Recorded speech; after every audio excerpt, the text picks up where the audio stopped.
Soberano Deus, eterno Pai, em nome de Jesus, Senhor, nós queremos te agradecer por nos permitir, ó Deus, estarmos mais uma vez na sua casa, para junto dos nossos irmãos, ó Deus, nós podemos adorar e exaltar o teu santo e maravilhoso nome. Agradeço, Senhor, por cada vida, Pai, que já está aqui, aqueles que estarão ouvindo, porque entendo, ó Pai, que mesmo após um longo dia de cansaço, os seus filhos, ó Pai, não mediram esforços para estar na tua casa aprendendo da tua palavra. Por isso, ó Deus, eu te peço no nome de Jesus, que o Senhor derrame, ó Pai, sobre cada um de nós, Senhor, o discernimento necessário para podermos, ó Deus, compreender aquilo que será ministrado, Senhor, aquilo que será ensinado, que nós, ó Deus, não sejamos apenas ouvintes, ó Pai, mas que o Senhor nos dê condições, ó Deus, de nós também, ó Pai, propagarmos, e nós também, ó Deus, levarmos, ó Pai, essa palavra que é pura, que é santa, essa palavra, Senhor, que é poderosa, essa palavra, ó Deus, que é transformadora, essa palavra, ó Deus, que salva vidas, que muda a história. Que o Senhor, ó Deus, possa, Pai, a cada dia nos ajudar, Senhor, nos auxiliar, derramando, ó Pai querido, sobre nós os dons do vosso Espírito, porque segundo, ó Deus, a tua santa e boa palavra, os dons celestiais, os dons espirituais, serve, ó Deus, para a edificação da tua igreja. Que nós possamos, ó Deus querido, ver, ó Pai amado, os seus dons fluindo no meio da congregação, no meio da igreja, através dos seus filhos e dos seus servos. Pai, em nome de Jesus, Senhor, seja conosco, nos ajude, nos capacite, Senhor, nos fortaleça a cada dia, Pai, que o teu nome e somente o teu nome seja glorificado, seja exaltado para todos sempre. Amém, amém e amém. Podem tomar os vossos assentos. Louvado seja o nome de Jesus. Meus irmãos, quem está aqui pela primeira vez, levante a mão. Nosso irmão ali, que Deus abençoe. A irmã Jéssica. Eu sempre faço questão de trazer um resumo rapidamente daquilo que foi ministrado na aula anterior, para que os irmãos possam nos acompanhar. A nossa ideia é que a gente conclua, que a gente termine hoje um pouco só da história de Paulo, não é? Paulo, o apóstolo dos gentios, Paulo, o perseguidor, Paulo, o homem que foi referência para todos nós quando se diz em fazer a obra de Deus. Eu falei na primeira aula, se não me engano, que se nós estamos aqui hoje é porque o Senhor Jesus levantou Paulo para pregar a palavra de Deus. E é uma missão, irmãos, é uma missão levar esta palavra adiante. Eu vou contar uma história aqui, que certamente a maioria não sabe. Nós estávamos numa convenção geral das Assembleias de Deus, onde veio ministrar um pastor sul-coreano. Ele é pastor na Coreia do Sul. E ele fez uma pergunta para nós, eu não estou fugindo do tema, os irmãos vão entender. Ele disse assim: vocês sabem como o Evangelho chegou até a Coreia do Sul? E evidentemente que nós dissemos, através de algum missionário, através de algum homem ou mulher de Deus, que ouviu o chamado do Senhor e decidiu fazer a obra. Ele disse assim: a Coreia do Sul foi evangelizada pela própria palavra. Por quê? Porque no tempo de guerra, o missionário, ele estava embarcado, ele estava indo para essa guerra, só que o navio a qual ele estava foi bombardeado antes de chegar em terra firme para a guerra. E assim que esse navio foi bombardeado, a Bíblia, que esse missionário embarcado estava, ele morreu, ele faleceu, mas a Bíblia permaneceu, a palavra do Senhor permaneceu.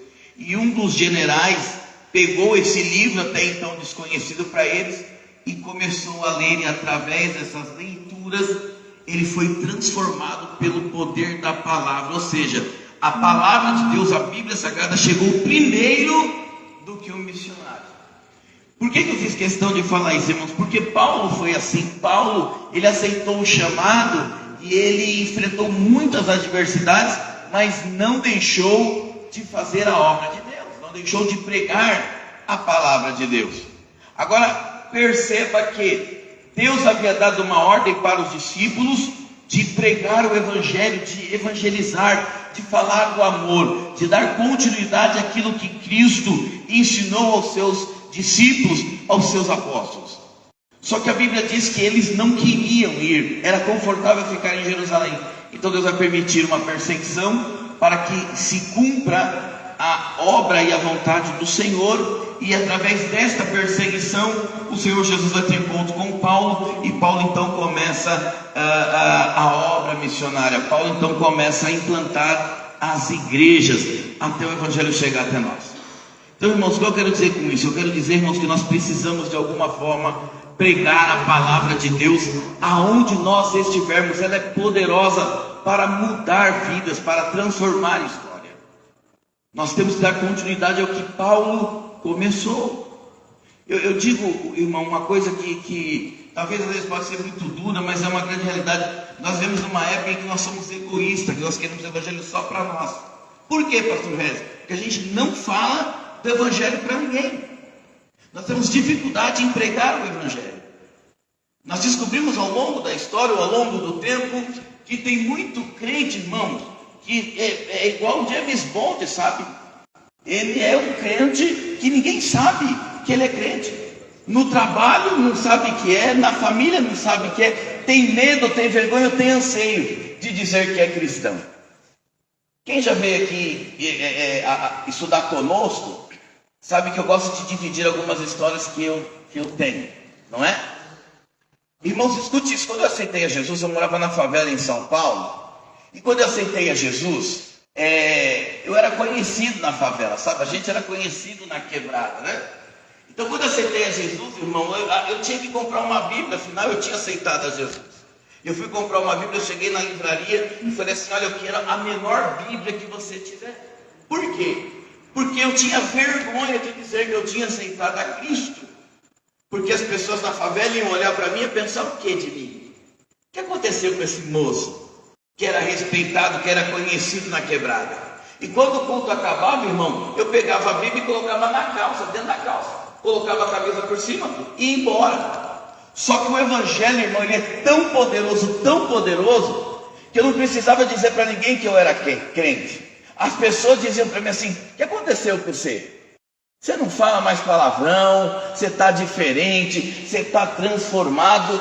Perceba, o evangelho ele é tão poderoso, irmãos, a ponto de te transformar, e as pessoas não precisam saber o que está acontecendo, elas vão ver. Mas para vocês entenderem, quando a chamada começa a arder no coração, a coisa é diferente. Por quê, pastor Hélio? Porque eu fui batizado com o Espírito Santo, fui selado com o Espírito Santo, falei em novas línguas, e eu já queria agora uma Bíblia. Por quê? Porque eu queria falar para todo mundo o que estava acontecendo comigo, que eu era crente. Cheguei na mesma biblioteca e disse assim: agora eu quero a maior Bíblia que você tiver. Por quê? Porque as pessoas precisam saber o que o Evangelho está fazendo comigo, e eu preciso pregar o Evangelho. Pastor, o que você está dizendo para nós? Eu estou dizendo, irmãos, que nós não estamos aqui à toa, que Deus não te chamou à toa. Deus tem uma obra na tua vida, e você precisa dar continuidade a tudo aquilo que os missionários fizeram pelo Evangelho. Fala do amor de Jesus onde você estiver. Fala do amor de Cristo. O Senhor precisa de nós. O Senhor precisa de você.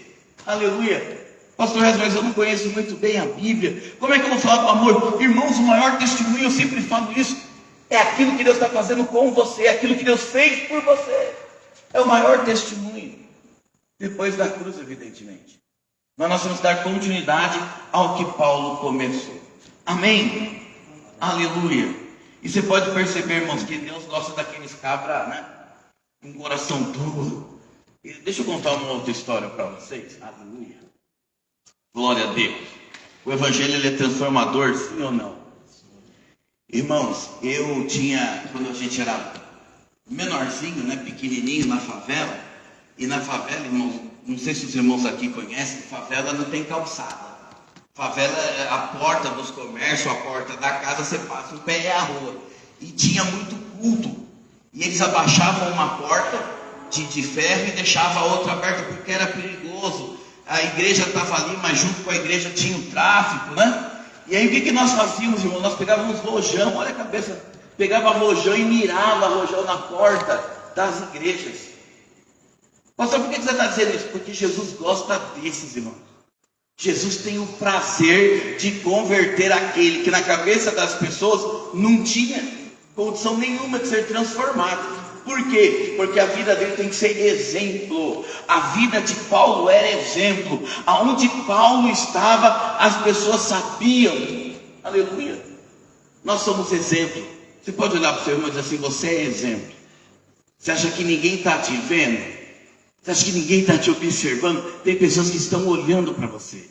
Tem pessoas que estão observando o seu andar. Entenda isso, irmãos. Uma vez eu falei aqui, e por algum motivo eu preciso dizer de novo. Tem coisas, irmãos, que não é que é pecado, não é que é errado, mas tem coisas que não convém para nós fazer. Por quê? Porque alguém está nos olhando, porque alguém está nos observando. Você é espelho para alguém. Amém? Aleluia. Olha o que Paulo vai escrever. Eu sou apaixonado por Paulo, irmão. Pena que, evidentemente, se a gente fosse se aprofundar na vida de Paulo, a gente ficaria aqui 1, 2, 3 meses. Não é? Porque Paulo ele é extraordinário. Mas quando Paulo começa a escrever, irmãos, eu acho lindo as cartas de Paulo. Perceba que em um dos textos escritos, ele vai dizer assim: olha, se porventura, se você comer um pedacinho de carne e isso escandalizar o seu irmão, não coma. Não deixe o seu irmão escandalizar. Pastor, mas comer carne é pecado? Evidentemente que não. Mas nós, como cristãos, nós somos exemplo, e como exemplo, a gente tem que tomar cuidado com o que as pessoas pensam de nós.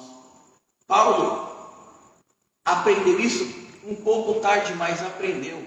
Porque o texto vai dizer, irmãos, que Paulo, no começo da sua conversão, mesmo após o encontro no caminho de Damasco, ele era ainda muito arredio. Nós vamos perceber isso no concílio de Jerusalém, quando eles são convocados a ir até Jerusalém. Por quê? Porque é um problema de doutrina da igreja.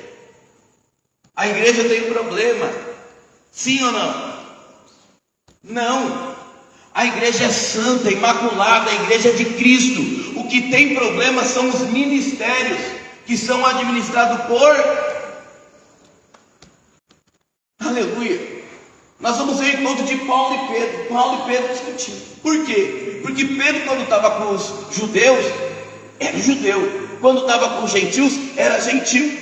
Perdeu a sua identidade. Aí Paulo vai dizer assim: Pedrão, o que está acontecendo com você? Quando você está lá congregando com nós, lá está tudo certo, você aceita. Mas quando você está no meio dos judeus, parece que você se transforma. Quem conhece pessoas assim, irmão? Está num ambiente, é de um jeito, está de outro, é de outro. Paulo está dizendo aí, cria vergonha na cara, rapaz. Seja único, seja autêntico. Aleluia. Vamos para o texto, irmão, tá? Eu já estou sentindo a presença de Deus. Aleluia. Vamos lá. Os nossos sonoplasta, mídia, nossa irmã Natan. Natan, por favor, pode colocar o slide?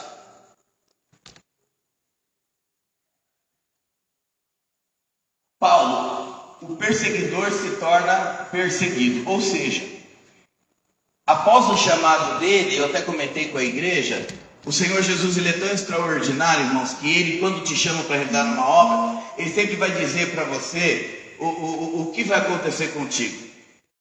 O Senhor Jesus ele jamais vai esconder de você algo que ele tem a fazer. Então ele vai chegar para Paulo, eu falei isso com os irmãos, vai falar: Paulo, você tem uma grande obra na tua vida, amém, amém. Paulo, você quer pregar? Quero. Paulo, você quer evangelizar? Quero. Só que é o seguinte, Paulo, você vai sofrer, você vai ser perseguido. Aqueles que um dia te abraçaram vão te rejeitar, vão te acusar. Paulo, deixa eu te dizer mais, vão até querer te matar, por amor do meu nome. Eu imagino que Paulo agora está olhando para Jesus e diz assim: Jesus, o encontro que eu tive contigo é tão poderoso que nem as perseguições vão me apartar de ti. Tamo junto. Aleluia. Vamos para cima. Vamos abrir igreja, vamos falar do amor de Jesus. Por quê? Porque, irmãos, é recompensador. Tudo que nós fazemos em prol da obra do Senhor é recompensador. É maravilhoso, é extraordinário. Tem pedrada? Tem dificuldade? Tem. Mas o resultado, pastor? O resultado é quando você olha para uma única alma e vê ela sendo transformada pelo poder de Jesus Cristo. Só isso, irmão, já leva o nosso coração, já nos motiva a fazer cada vez mais. Então, era um homem que perseguia, e agora ele vai ser perseguido.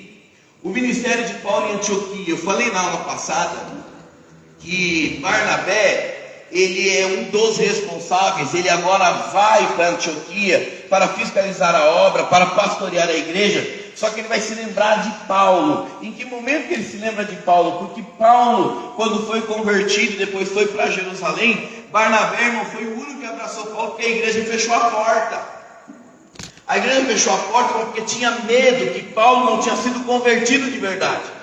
Achou que Paulo estava fingindo, Paulo estava enganando. Então a igreja fecha a porta. Desculpa o que eu vou te falar, na atualidade não tem muita igreja fechando porta, porque acha que sabe. A religiosidade está matando as igrejas. Não é no Brasil, é no mundo. Estamos se esquecendo qual é o verdadeiro papel da igreja. Não é julgar se de fato o irmão foi ou não foi transformado. Põe para dentro, traz para dentro, abraça.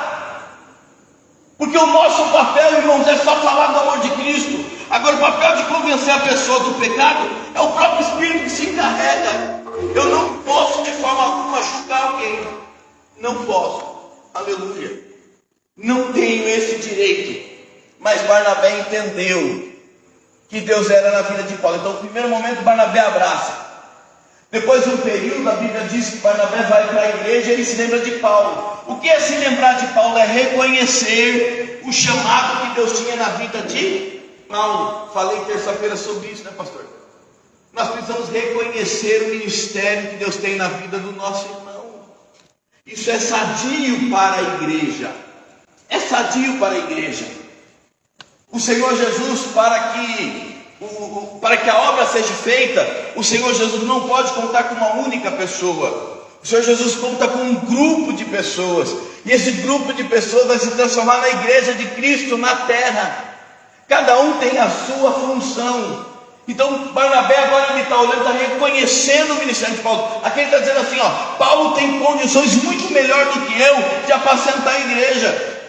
Paulo tem condições muito melhor do que eu de cantar, de louvar. Paulo tem mais condições do que eu de limpar o banheiro. Paulo tem mais condições do que eu de estar na comida. Ele reconhece o ministério de Paulo. Só que hoje em dia, irmãos, está duro a gente ver isso. Sabe por quê? Deixa eu dizer uma coisa para vocês. Sabe por que está duro? Medo. As pessoas têm medo de o irmão se sobressair mais que o outro. E às vezes aquele irmão querer pegar o lugar de quem é de direito. E por medo ou por receio, o que a gente faz? Retém a obra que Deus tem na vida do irmão. Mas nós vamos entender, irmão, que o que é teu é teu. Ninguém tira aquilo que Deus te deu. Deus chamou você.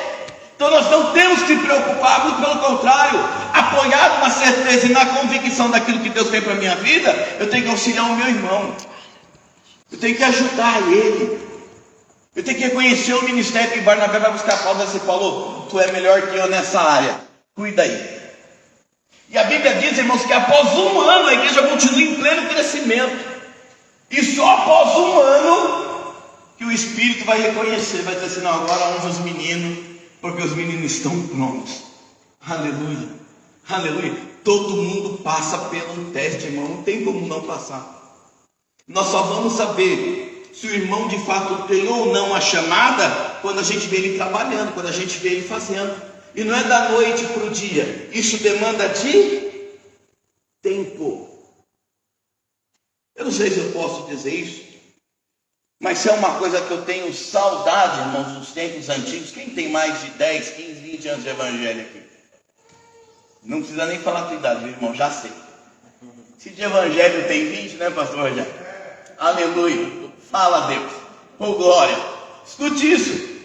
Há 10, 20 anos atrás nós estávamos habituados, irmãos, a ver nos altares pastores acãs, cabelo branco. Por quê? Porque a consagração ou o reconhecimento da chamada ministerial, ele era longo, porque tinha alguns passos a percorrer. Só que hoje em dia isso mudou. E por que mudou? Porque, irmãos, tem muita gente sendo separado, consagrado e levantado, que não tem chamada ministerial. Aí não dá resultado, a igreja que abre não dá certo, fecha.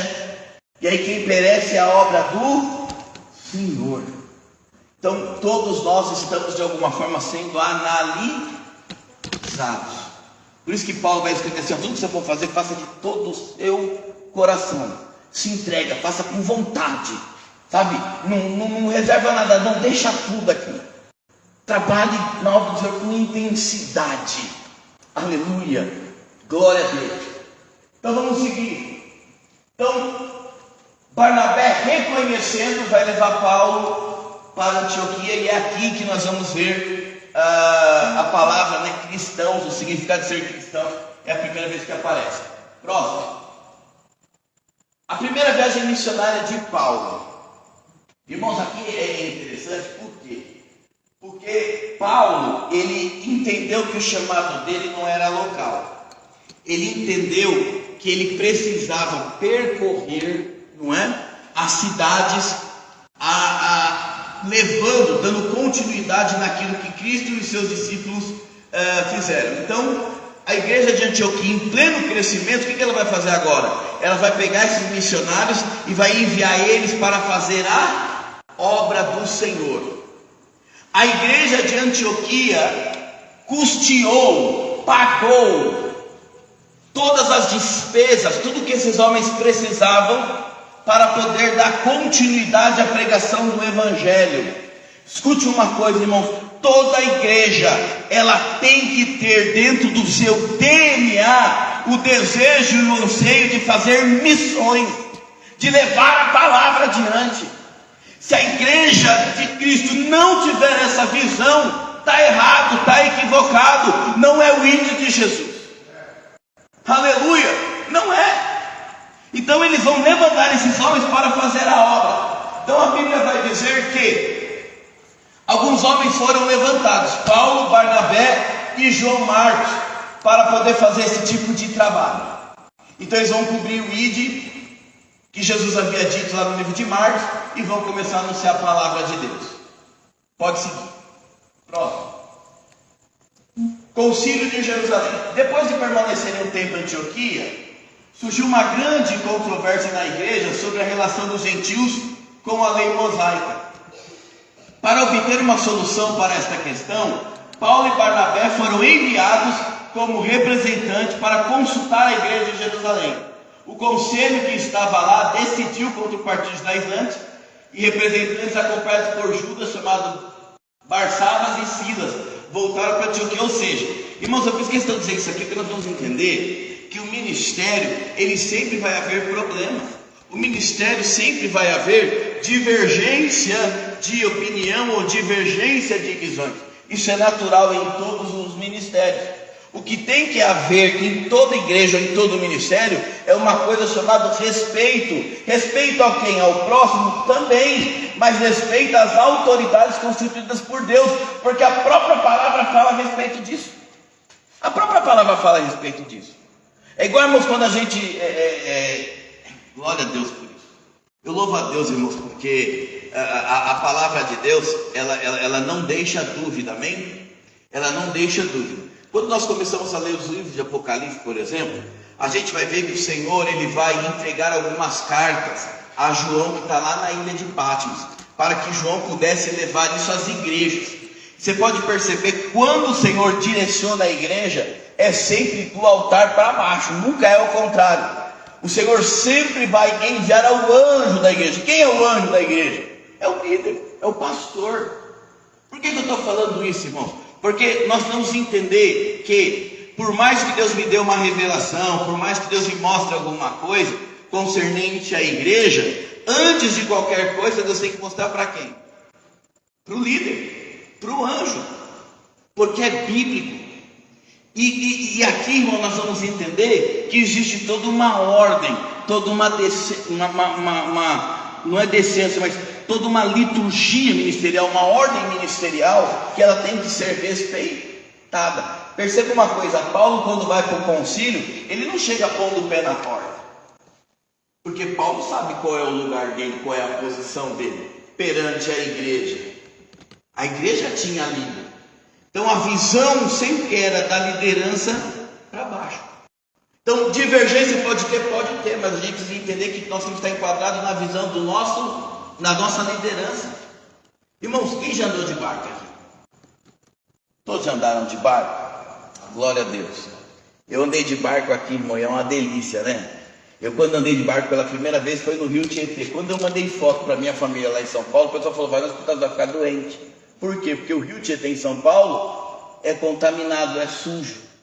Mas por que eu estou trazendo a referência de barco, irmãos? O barco, quando ele tem motor, está tudo certo. Você liga o motor, ele vai.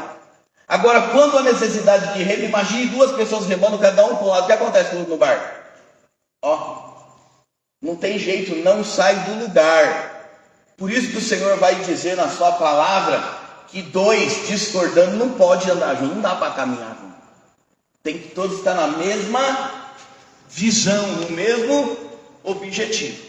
Olha aqui, houve problemas? Houve problema. Mas é importante nós entendermos que quando eles voltam com o problema solucionado. Debateram, colocaram em pauta, resolveram o problema. E foi mais ou menos aqui que Paulão colocou o dedo no nariz de Pedrão. E disse: olha, rapaz, tu tem que ter caráter, tem que ter hombridade. Não pode ter duas caras. Aqui tu é judeu e lá tu é gentil. Aqui tu fala uma coisa, lá tu fala outra. Não. Escute isso, irmãos. O evangelho é único. Não existe meias verdades. Ou é verdade ou é mentira. Acabou, ponto. O evangelho tem esse poder de mostrar quem de fato está com a verdade. O evangelho mostra exatamente quem nós somos. Quem se lembra da analogia do espelho? Quem olhou no espelho essa manhã? Aleluia. O que você viu lá no espelho, irmão? Cabelo branco. Glória a Deus. Aleluia. Louvado seja o nome de Jesus. Experiência. Olhou no espelho, você viu que de alguma maneira Deus te deu experiência, maturidade. O tempo passa rápido. E o evangelho tem esse poder, vai mostrar quem nós somos. Amém? Pode seguir. Paulo e Barnabé se separam. Que é legal. Por quê, irmão? Porque eu acho interessante isso aqui. Escute isso. A Bíblia diz que Paulo e Barnabé, eles andavam sempre juntos, porque Barnabé reconheceu o ministério de Paulo. Amém? Só que houve um momento, irmãos, que Marcos, ele vai se separar na primeira viagem missionária. Aí Barnabé vai chegar para Paulo e vai dizer assim: ô Paulo, chama Marcos de novo. E Paulo não vai chamar.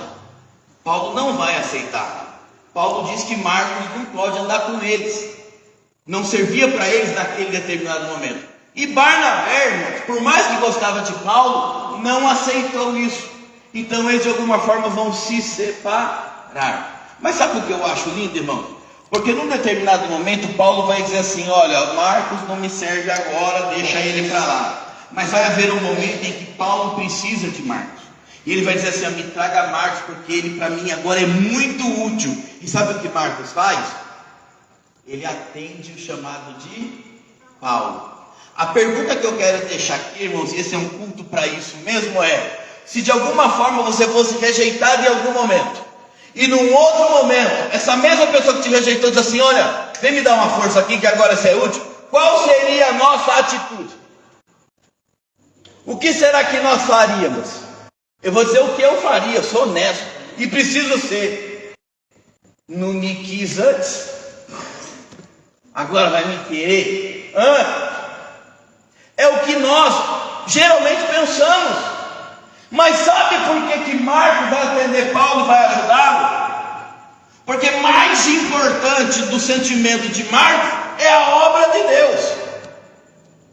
Marcos entendeu, irmãos, que mesmo sendo rejeitado, agora ele era útil para a obra. E por ser útil para a obra, ele se põe à disposição. Porque a obra é mais importante do que nós. Aleluia. Deixa eu dizer uma coisa para ti, irmão, que eu estou com vontade. Momento da profecia, o nosso pastor fala, escute isso, irmão. Aleluia. Deus está dizendo para alguém aqui que em algum momento você foi rejeitado, mas o Senhor, aleluia, aquele que te escolheu, aquele que te levantou, aquele que tem que cuidar de ti, aquele que tem te vocacionado, vai usar essa mesma pessoa que te rejeitou para poder reconhecer o ministério que Deus tem na tua vida. Aleluia. Por quê, pastor? Porque o homem pode nos rejeitar, mas aquele que nos escolheu jamais. Aleluia. Você está pronto, e agora é hora de arregaçar as mangas e trabalhar e fazer aquilo que Deus tem te colocado na mão para fazer. Aleluia. Traz ele. Antigamente não prestava não, mas agora traz ele que vai ser importante. Sabe o que eu acho lindo, irmão? Sabe por que Paulo precisava de Marcos agora? Porque a Bíblia vai dizer que Paulo foi abandonado. Aleluia. Paulo foi abandonado. Paulo está se sentindo sozinho. A Bíblia diz que alguns companheiros de Paulo preferiam as coisas do presente século, os prazeres momentâneos, e abandonaram. Paulo está preso, sozinho. Não, mas agora me traz Marcos, eu preciso dele. Aleluia, glória a Deus. E Marcos vai se colocar para você assim: não, eis-me aqui, Senhor. O que você precisa, Paulo? Não. Aleluia, diz para mim. Louvado seja o nome de Jesus. Mais importante é a obra do que os nossos sentimentos pessoais. Amém? Pode seguir. Aleluia. Segunda viagem missionária de Paulo. Paulo tomou consigo Silas ao invés de Barnabé e começou uma segunda viagem missionária em cerca de 51 depois de Cristo. Desta vez foi por terra, revisitando as igrejas que havia fundado na Ásia. Mas ele desejava entrar em regiões além e ainda seguiu para a Frígia e Galácia. Entende, irmãos, que Paulo ele tinha prazer na alma em pregar o Evangelho. Ele tinha prazer na alma em lugares longínquos, aonde outros não queriam ir, porque ele sabia que o Evangelho precisava ser pregado. Aleluia! Deixa eu dizer uma coisa para você, irmão, que eu tenho vontade de dizer, eu preciso dizer. Que Deus vai levar você em lugares aonde outros não queriam ir. Deus precisa de pessoas com o coração aberto e desejoso ao querer dele. Aleluia! Ao querer dele, irmão. Desculpa, mas eu preciso dizer. Pregar, irmão, dentro de uma igreja como a nossa, num culto de domingo, é bom, é maravilhoso, todo mundo quer. Se você for perguntar para os pregadores da nossa região, todos querem vir pregar na missional. Aqui é gostoso pregar, porque aqui não é o pregador que manda fogo na nave, ao contrário, aqui a nave é os irmãos, é a igreja que incendeia o pregador. Aqui é bom, mas fazer a obra, aleluia, lá na boca do tráfico, lá onde pessoas estão perdidas, onde pessoas de fato precisam da nossa voz. Precisamos entender isso. Deus precisa de pessoas para ir pregar aonde ninguém quer pregar. Ninguém quer pregar. Glória a Deus. Deixa eu dizer uma coisa para vocês. Fazer missão nos Estados Unidos, na Flórida, todo mundo quer ir, né? Quero ver fazer missão lá no Oriente Médio. Aleluia. Glória a Deus. Mas Deus está precisando desse. A Bíblia tem um texto famoso lá no livro de Isaías.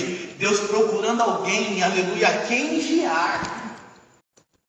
Deus procurando alguém que tivesse a coragem, a ousadia de levar a sua palavra.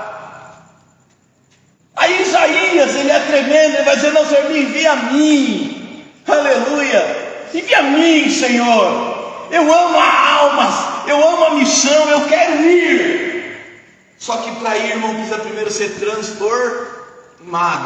Para ir, aleluia, muitas das vezes o anjo tem que sair lá do céu com uma tenaz, irmão, e nos purificar, e nos santificar, porque a obra não pode ser feita de qualquer maneira.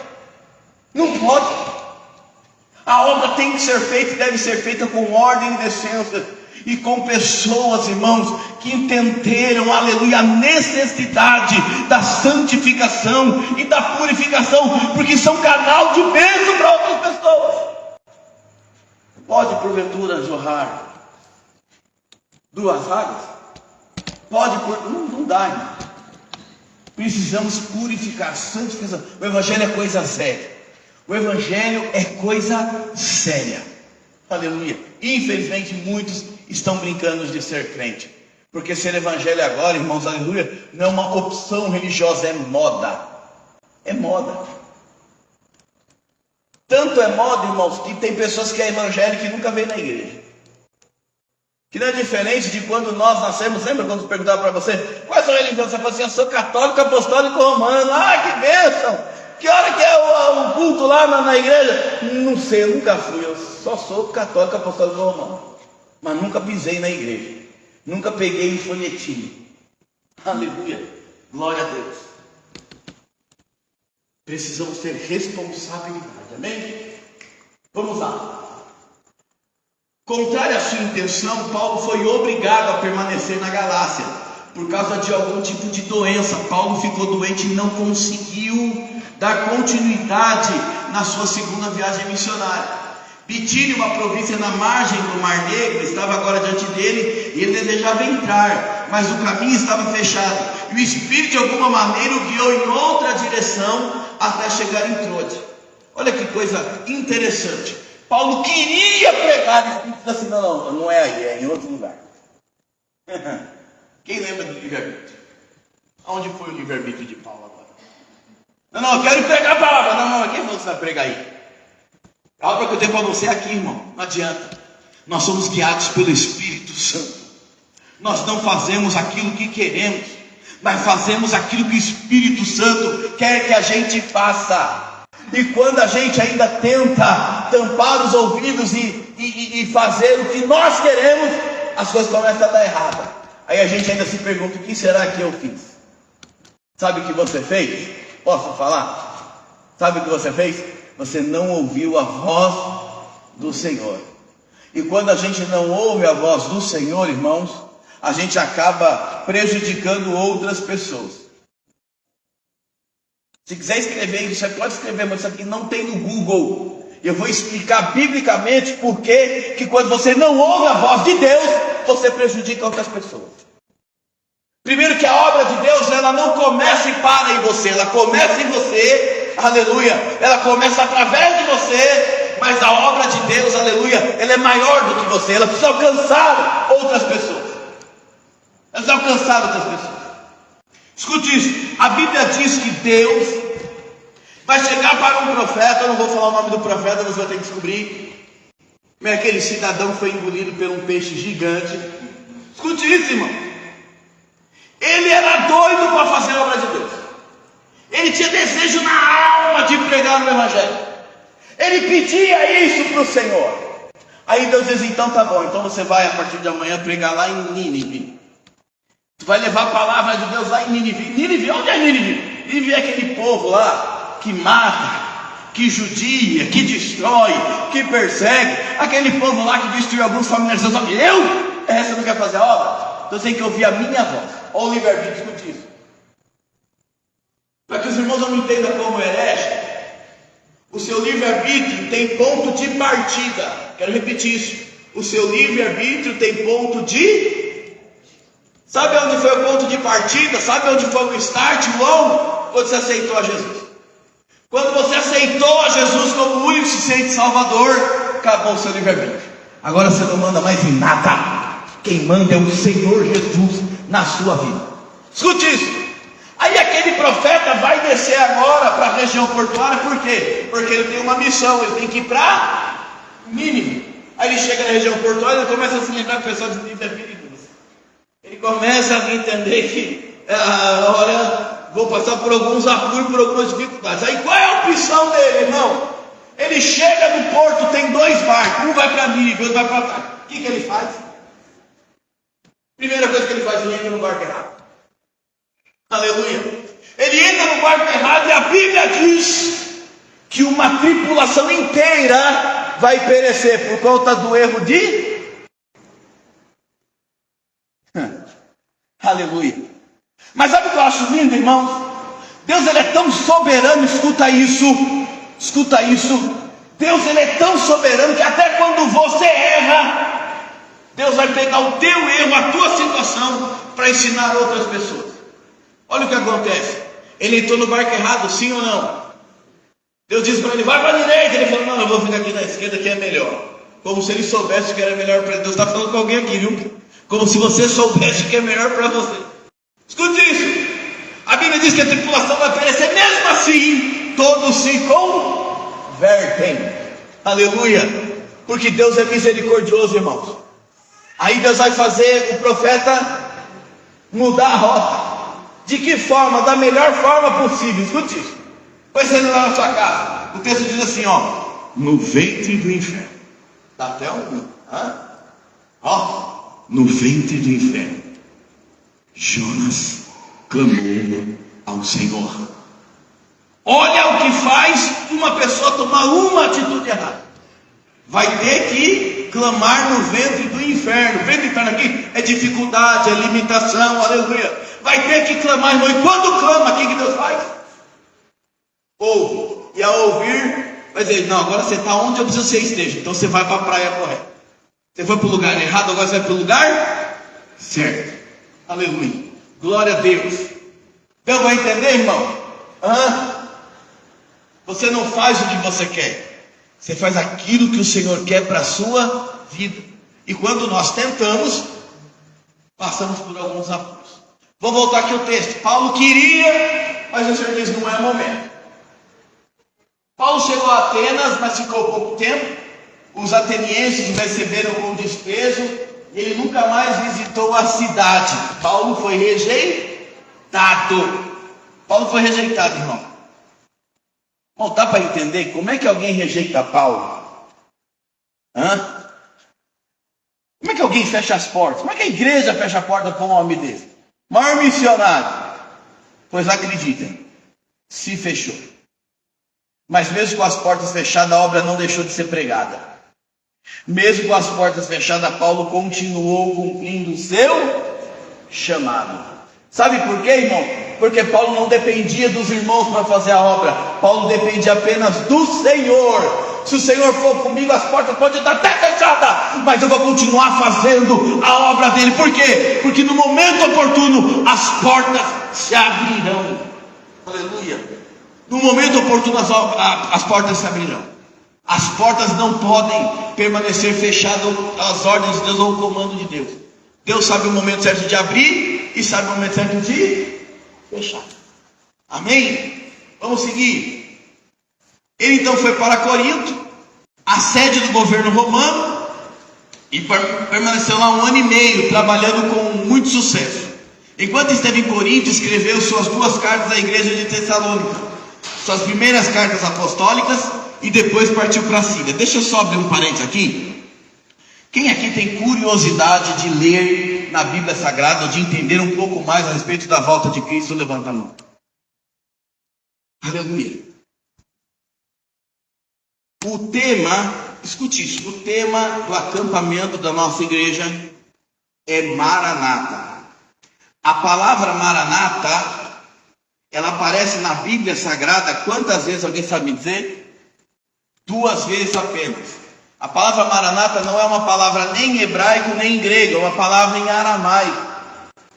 Pastor, por que você está dizendo isso? Porque muitos de nós cantamos, pedimos, desejamos, mas não entendemos aquilo que estamos pedindo, aquilo que desejamos, se remetendo à volta do Senhor. Aleluia. Escute isso. A Bíblia vai nos ensinar, a Bíblia vai nos dizer, irmãos, que Paulo, ele tinha certeza e convicção do vosso ministério. Ele tinha certeza daquilo que Deus tinha para ele. O que Deus tinha para a vida de Paulo era resgatar os gentios. À medida que isso ia acontecendo, então Paulo vai escrever 13 cartas. Dentre as 13 cartas, 1 Tessalonicenses e 2 Tessalonicenses vai retratar acerca da volta de Cristo, ou de como se dará esse processo. Então, se você tiver interesse, leia na tua casa 1 Tessalonicenses e 2 Tessalonicenses.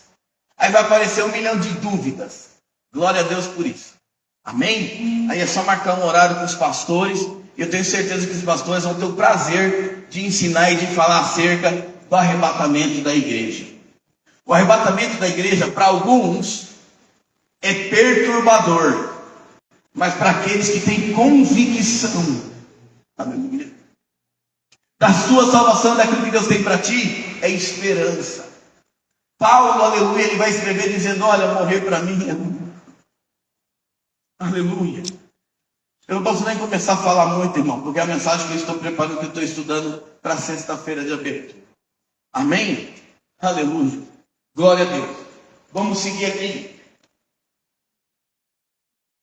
Escreveu as cartas da Tessalonicenses, são as primeiras cartas apostólicas, e depois partiu para a Síria. Nesse trajeto, Paulo foi acompanhado por Priscila e Áquila, a quem ele deixou em Efésio. Ele, porém, foi para Jerusalém, saudou a igreja e depois partiu para Antioquia. Irmãos, isso aqui é legal por quê? Porque quando ele fala assim, eu vou voltar para Jerusalém, as pessoas dizem para ele assim, não volta. Por quê? Porque querem te matar lá. É melhor que o senhor não vá. É melhor que o senhor não regresse. Mas a Bíblia diz que ainda assim ele insistiu, porque ele sabia daquilo que Deus tinha na vida dele. Ele precisava ir para Jerusalém. Pode seguir. Glória a Deus. Terceira viagem missionária de Paulo. Em sua terceira viagem missionária, o apóstolo Paulo começou pelas partes mais orientais da Ásia Menor e depois foi para Éfeso, onde dedicou pelo menos 3 anos de trabalho incessante em Éfeso. Havia se aberto uma porta grande e eficaz para a pregação do Evangelho. Seus colegas de trabalho o ajudaram a levar o Evangelho para Colosso, Laodiceia e outros lugares que podiam chegar. Pouco tempo antes de sua partida, Paulo escreve a sua primeira epístola aos Coríntios.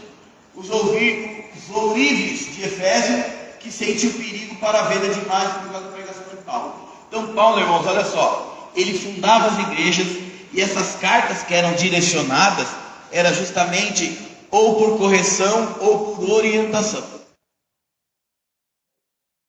Eu vou dizer uma coisa aqui, irmãos, acho que é importante e por isso que eu preciso falar. Quando você começa a ler a carta de Paulo, nós vamos perceber que Paulo, irmãos, nunca passou a mão na cabeça de ninguém. Nunca. Paulo, irmãos, ele tinha convicção daquilo que Deus tinha dado a ele, que em algum momento ele vai dizer assim, olha, pega esse irmão aí que está cometendo esse pecado da carne, envolvimento sexual entre familiares, madrasta, filhos, pega esse cidadão aí e lança ele para fora da congregação, porque talvez fora da congregação a alma dele se salve. Aqui está falando evidentemente de repreensão, de doutrina. O que eu quero dizer, irmãos, que as igrejas de hoje têm medo de pregar doutrina. O pastor Rogério está presente na igreja, e eu falo isso sempre em casa para minha família. Mensagens que vão nos levar ao céu, mensagens, palavras, que vão nos conduzir ao reino celestial, são mensagens expositivas como a de domingo, por exemplo. Por mais duro que seja, é essa mensagem que vai nos conscientizar a mudar, e através dessa mudança nós vamos seguir o caminho de Cristo, que não é largo, é estreito, é apertado, é difícil. É difícil. Vou dizer uma coisa para você, irmão, ser crente não é a coisa mais difícil, uma das coisas mais difíceis do mundo. É ser cristão. Mas isso eu explico numa outra oportunidade. Mas nós vamos entender que Paulo, ele escrevia as cartas exortando, orientando ao que as igrejas devem fazer. E eu acho incrível, quando eu começo a estudar sobre Paulo, eu acho incrível, irmãos, que mesmo as igrejas que tinham dons espirituais, tinham presença de Deus, tinham poder de Deus, Paulo não poupou ninguém, né, pastor? Paulo, ele era incisivo nas suas cobranças. Então nós vamos aprender, irmãos, que palavra de salvação de vida eterna é palavra dura, palavra confrontadora.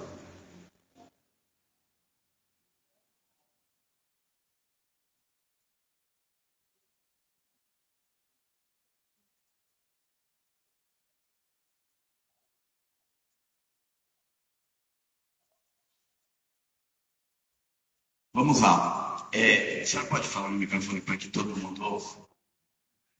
Tá. Olha só, se eu entendi a pergunta da irmã, isso aqui é importante. A participação dos irmãos é importante. E aqui é o momento. Aqui você tem o momento de levantar a mão e dizer, opa, aqui é o momento. Num culto não tem como, por conta da liturgia, mas aqui pode. Pergunta da irmã é, quando nós somos convidados a ir ministrar a palavra numa outra igreja, num outro ambiente, Como é que se dá esse processo? Uma vez que a gente não conhece a igreja, eu quero responder para a irmã usando um exemplo de vida, para a irmã entender. Eu fui convidado para pregar, eu tenho muitos amigos de convenções.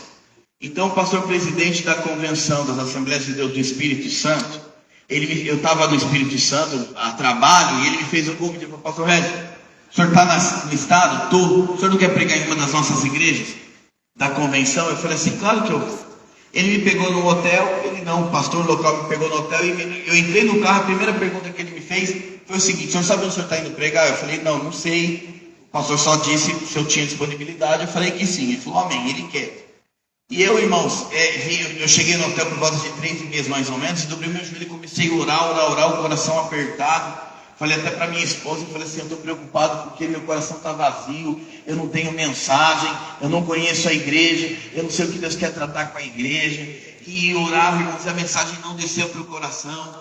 E eu falei, meu Deus, eu estou indo na igreja, no carro do pastor, e o pastor perguntando de novo para mim, o senhor sabe onde você está indo pregar? Eu falei, não sei. E aí eu cheguei na igreja, irmão, só para resumir, porque o horário já é avançado, é uma favela no Espírito Santo, no bairro chamado Peia, uma favela bem comunidade mesmo. Subimos quase 10 minutos o morro, porque não sobe carro, não tem como passar carro nos vielos. E eu subi e orando a Deus, assim, Senhor, o que eu vou pregar, o que eu vou pregar? E eu cheguei na igreja, irmãos, eu estava no altar, e olhando para a igreja, e vi aqueles irmãos adorando a Deus com uma excelência, irmão. A igreja não tinha janela, não tinha porta, a igreja era um barraco em cima de uma laje, e não tinha nada, irmãos. Sabe, o microfone bem paupérrimo, com aquelas caixas que parecem um cacho de abelha, e uma igreja bem paupérrima, e eu sentado no altar, eu falei assim, Deus, o que eu vou falar para essa igreja? O que eu vou falar sobre adoração? Olha a situação que eles estão adorando. Olhava assim, irmão, as irmãzinhas com o dedo havaiana, sabe aquela chinelinha havaiana? Você põe um prego, quando ele quebra, você põe um prego. Por que eu vou ver essa santidade aqui? O que eu vou pregar? Mas Deus conhece a necessidade da igreja. Até eu ir para o púlpito e pegar no microfone, irmão, eu estava vazio. Mas Deus conhecendo a necessidade da igreja, quando eu peguei o microfone, eu falei assim, igreja, vamos orar. Quando eu comecei a orar, Deus então revelou a palavra. Qual é a resposta que eu tenho que dar para a irmã? Irmã, Deus ele é soberano. Sabe, Deus conhece a necessidade da igreja.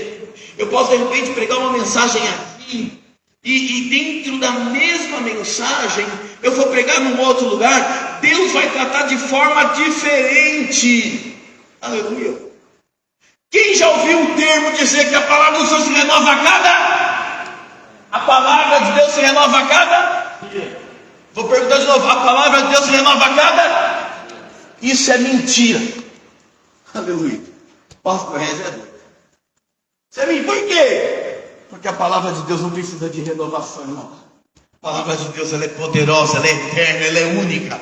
A Bíblia diz que o que se renova não é a palavra, é a misericórdia. Aleluia.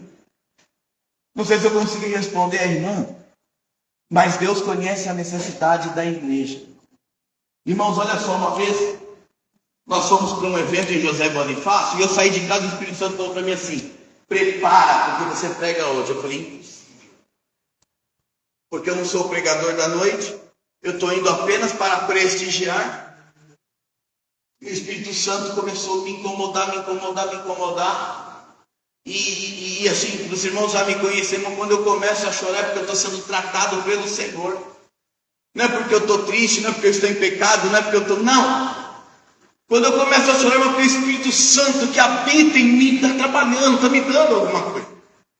E eu fui para aquele culto, mas sentei no altar, porque os assembleianos, você sabe, os pastores sentam no altar, e sentei no altar e o culto começa, o Espírito Santo dizendo assim, se prepara, e o culto está vindo, e aí agora é a hora da oferta. Eu falei, o Espírito Santo não erra, então eu estou errado, eu estou pensando uma coisa e é outra. O pregador, ele pegou a palavra, ele leu um texto, quando ele começou a orar, ele falou, irmão, não posso pregar aqui hoje, porque a palavra não está comigo, está com o pastor Regis. Pastor Regis, por favor, vem pregar. Então Deus conhece a necessidade da igreja. Ele é o dono dela. Aleluia. O Senhor é o dono da igreja. Amém? Já aconteceu também, mas eu saí de casa com a Bíblia, com o texto, com a mensagem.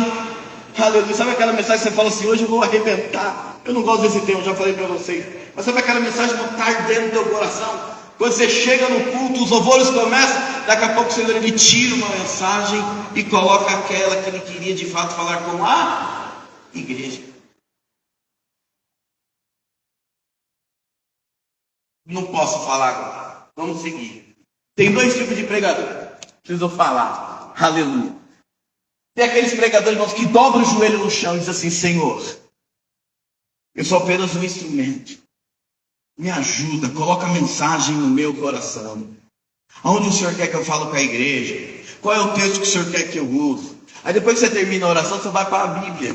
E você vai folheando a Bíblia. O Espírito Santo então vai te conduzindo. Esse é um tipo de pregador.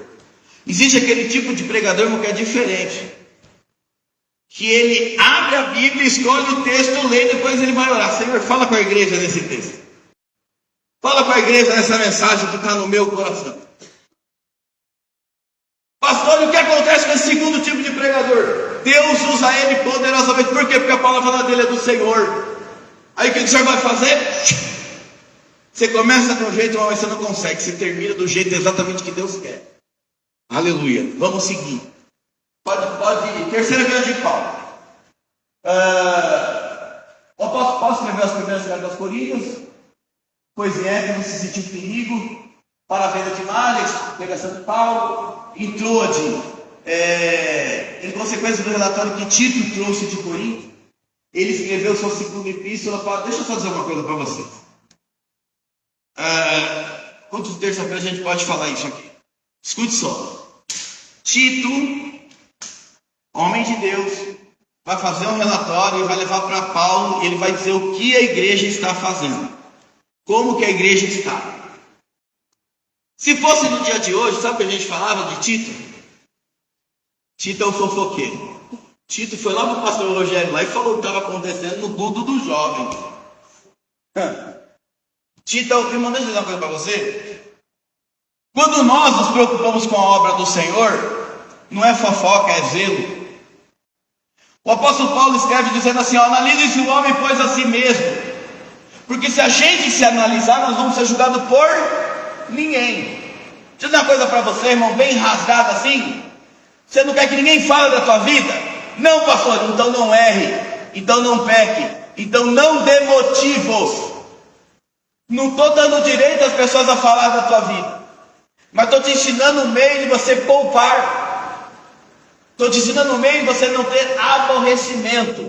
Tito leva um relatório para Paulo.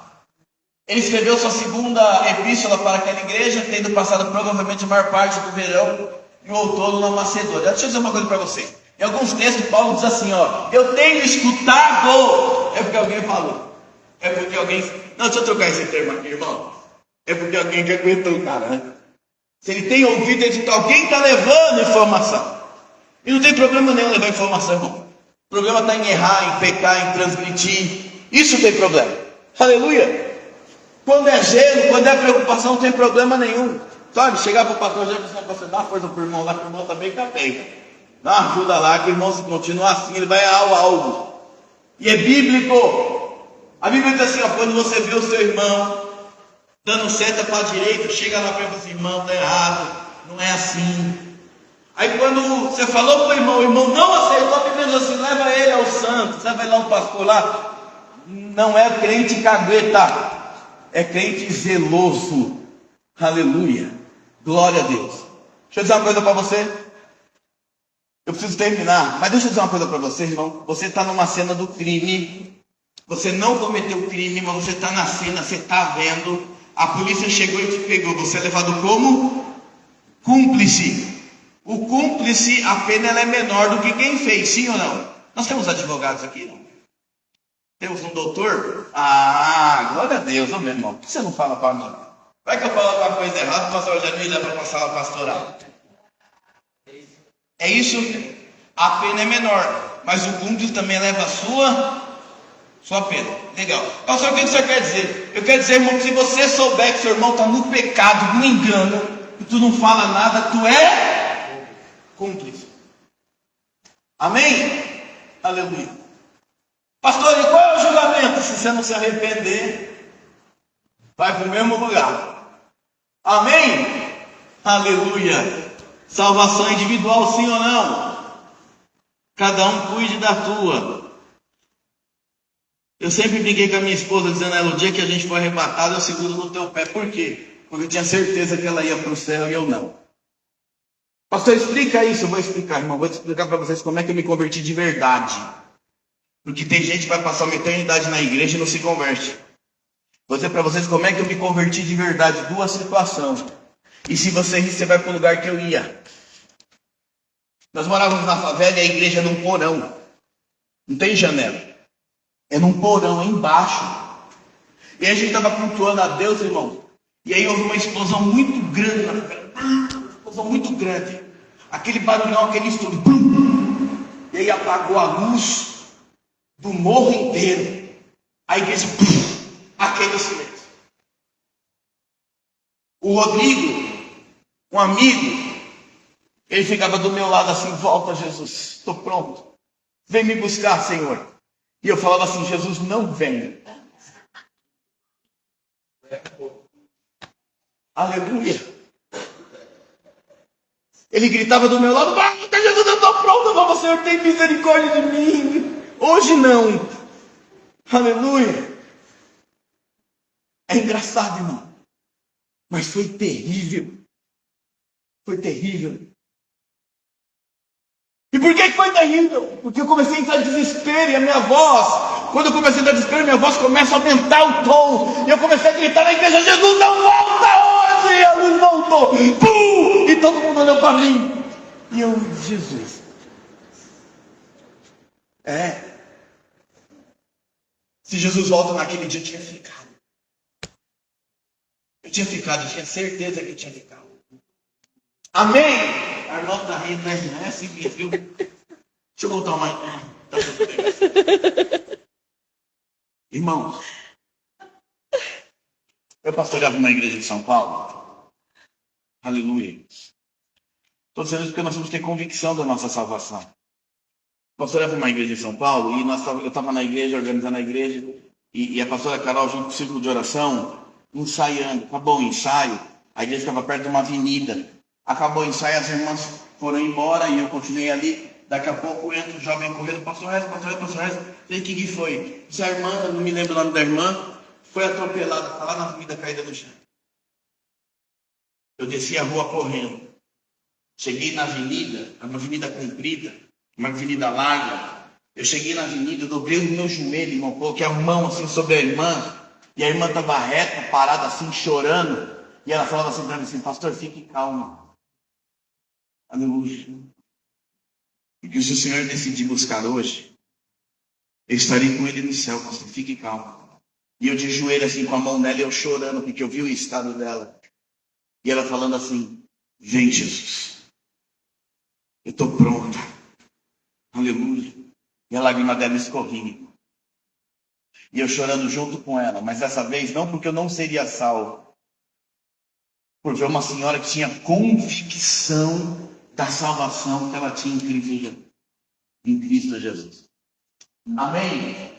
Vamos seguir. Eu sinto a presença de Deus, irmãos. Aleluia.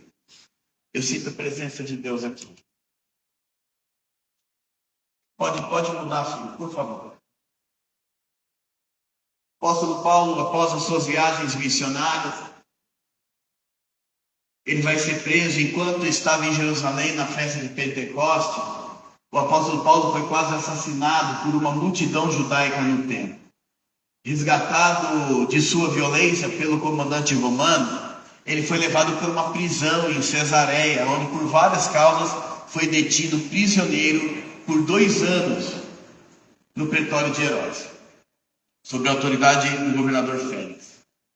No final desses 2 anos, o governador foi sucedido por Pôncio Festo, que chamou Paulo e seus acusadores para ouvi-lo. No julgamento com o privilégio de um cidadão romano, Paulo apelou para ser julgado pelo imperador.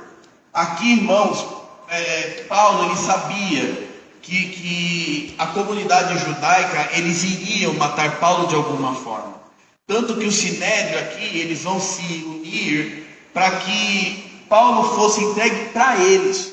Só que Paulo, irmãos, ele também tinha cidadania romana. Eu ensinei os irmãos na primeira aula por que ele tinha cidadania romana. Então ele pede para ser julgado, para poder ir falar com o imperador. E a Bíblia diz que imediatamente o governador falou assim: então vai. Então Paulo vai para ser julgado pelo imperador. O apóstolo Paulo foi imediatamente enviado para Roma, sobre a responsabilidade de Júlio, um centurião da corte de Augusto.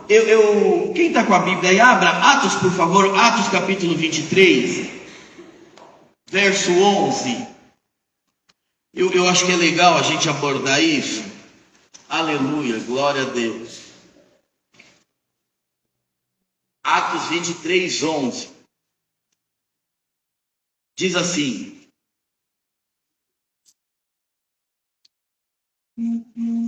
e na noite seguinte, apressando-se-lhe o Senhor, disse: Paulo, tem bom ânimo, porque como de mim testificaste em Jerusalém, assim importa que você também testifique em Roma. Escute isso. Atos 23, 11. O Senhor vai visitar Paulo.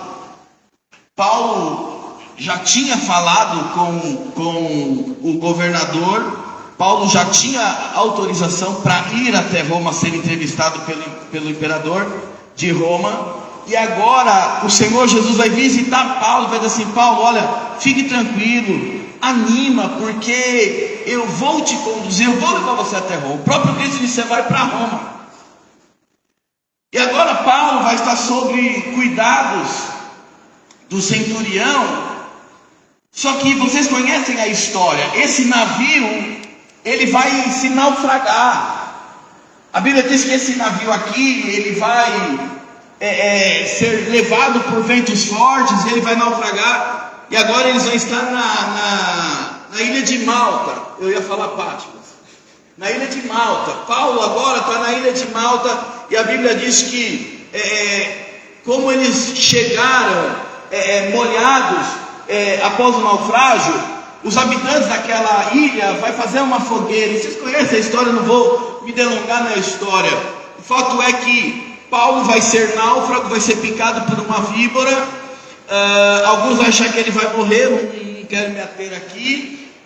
Mas o fato é que depois Paulo vai sair daquela ilha, após tudo isso, e vai para Roma de fato. O que me chama a atenção aqui, irmãos, que Jesus encontrou com eles assim: calma, fique tranquilo, se anime, porque eu vou te levar até Roma. Só que o Senhor não falou que no meio do caminho ia ter naufrágio, que no meio do caminho ia ter dificuldade, que no meio do caminho ia ter prova. O Senhor Jesus não disse isso para Paulo. Só disse para Paulo: olha, tem bom ânimo, você vai. Aleluia, glória a Deus. Só que, irmãos, a Bíblia diz que quando Paulo chega em Roma, ele precisava contar, ele precisava ter história, ele precisava mostrar para as pessoas o que o Senhor estava fazendo na vida dele. Escute isso, que isso é para alguém. O Espírito Santo está me conduzindo para dizer isso para alguém. O próprio Cristo permitiu que Paulo naufragasse, porque o Senhor tinha uma obra a fazer naquele ambiente e naquele lugar. Mesmo Paulo tendo uma promessa que iria, isso não significa que ele não teria dificuldades no meio da sua trajetória. Porque as dificuldades no meio da trajetória traz a nós duas coisas importantes para a vida: experiências. E a experiência, ela te traz maturidade. Se Paulo vai direto para Roma, não tem a história para contar. Pastor, o que você está dizendo? Eu estou dizendo, irmãos, que algumas coisas que acontecem na nossa vida, por mais dura e difícil que seja, está trazendo para nós experiência, e essa experiência vai nos trazer maturidade, e essa maturidade vai nos aproximar de Deus. Deus está escrevendo uma linda história na tua vida, ainda que essa história tenha alguns percalços, ela está sendo escrita pelo Senhor. Aleluia, aleluia, glória a Deus. Não despreze aquilo que você está vivendo, é o Senhor teu Deus escrevendo a tua história.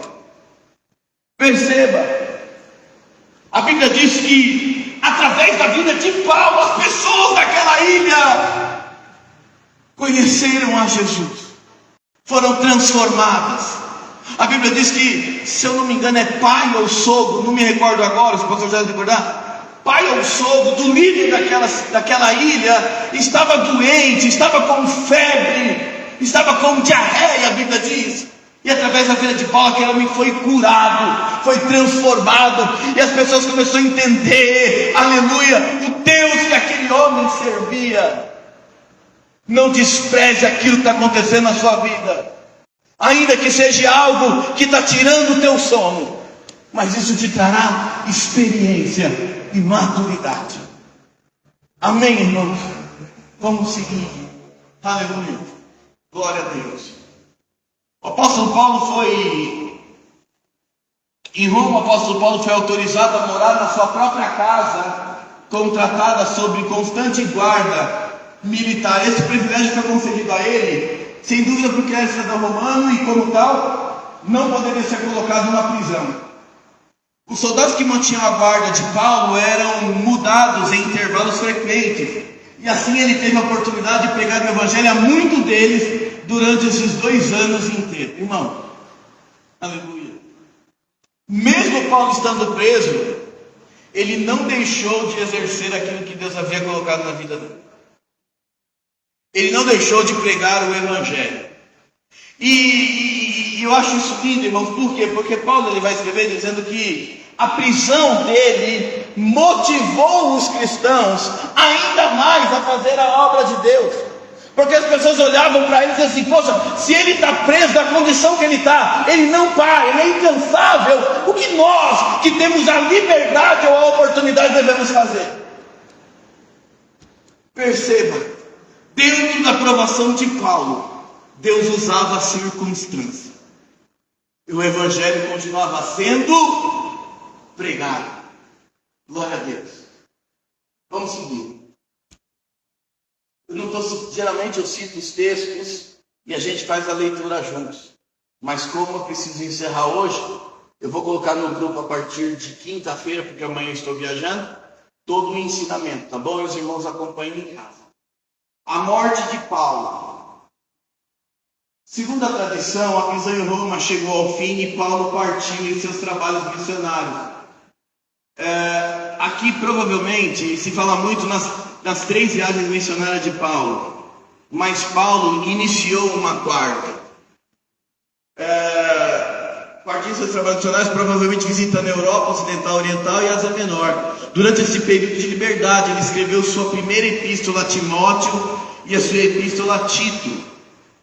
O ano de sua libertação foi marcado pelo incêndio de Roma, onde os cristãos foram acusados pelo imperador Nero, e uma perseguição feroz agora estourou contra eles. O apóstolo Paulo foi preso novamente e levado para Roma, onde provavelmente ele escreveu sua última epístola a Timóteo, aqui no caso 2 Timóteo. Paulo foi condenado à morte por Nero e levado para fora da cidade, onde foi decapitado em 66 depois de Cristo.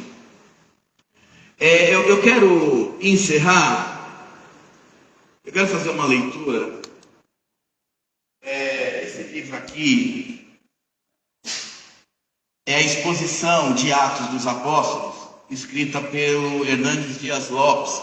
É uma coletânea muito grande. E eu quero fazer uma leitura a respeito de algo que o apóstolo escreve aqui. Ele diz assim, eu quero terminar lendo isso, porque quando eu li isso, irmãos, resumindo tudo aquilo que Paulo viveu e o porquê ele viveu. Olha só, Paulo percorreu compaixão na alma, com fogo no coração e com verdade nos lábios, às regiões mais distantes do império, não regateando esforços, mas empunhando sempre com bravura o estandarte do Evangelho. Atravessou províncias, rompeu fronteiras, marchou pelas estradas, cruzou o deserto, navegou nos mares, percorreu cidades e vilas, entrou em templos e em sinagogas, falou na praça, na ilha, na praia, nas escolas, nas prisões, nos régios salões das altas cortes, pregando a escravos e a homens livres, vassalos e reis, grandes e pequenos, sábios e ignorantes, às multidões e aos solitários. Aí eles querem dizer assim: a mensagem de Paulo não tinha fronteira. A mensagem de Paulo não estava limitada à situação ou à circunstância que ele estava vivenciando. A mensagem do Evangelho é isso, ela não pode ter barreiras. E para que ela não tenha barreira, o que Deus precisa fazer? Precisa levantar homens e mulheres que tenham a coragem, a ousadia de continuar a pregar esse Evangelho que tem poder para transformar. Aleluia! Essa é a nossa missão. Nós precisamos dar continuidade naquilo que o Senhor Deus entregou a Paulo e que Paulo sabiamente entregou a nós. Amém, igreja?